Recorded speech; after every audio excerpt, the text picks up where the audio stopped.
OPM ketakutan pasukan Yuda Sakti belah hutan kuasai markas separatis, kabur lihat anggota TNI. Organisasi Papua Merdeka OPM kembali dibikin tak berkutik.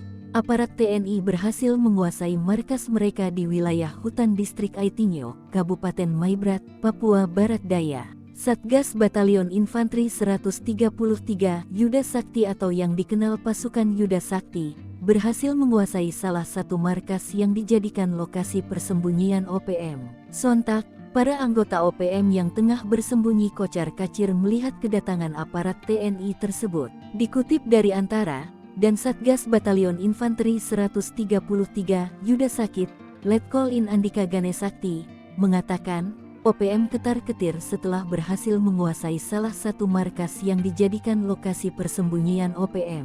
Hasilnya, mereka berhasil menyita berbagai macam barang bukti. Dari hasil operasi tersebut pasukan Yuda Sakti mengamankan 4 butir munisi kaliber pukul 5.56, beberapa butir selongsong, 1 helai bendera OPM, berbagai macam aksesoris bintang kejora, 1 buah tas, 3 buah charger HP dan dokumen daftar nomor telepon, kata Ganesakti. Ia mengatakan, Satgas menguasai satu markas OPM wilayah Maibrat yang ditemukan anggota tim Mobile Yuda Sakti.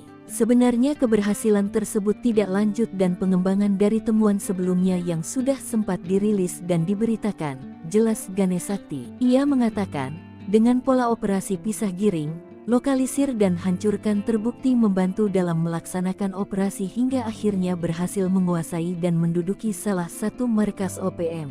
Sementara itu, Serda Pardosi sebagai Dantim Patroli menyampaikan bahwa pada saat operasi penggerebekan, harus menempuh jarak belasan kilometer membelah hutan dan menyusuri sungai hingga akhirnya sampai di lokasi yang telah ditentukan sebelumnya. Waktu penyergapan anggota OPM sudah tidak ada di lokasi, kemungkinan sudah meninggalkan lokasi persembunyian sebelum tim patroli datang, kata Pardosi.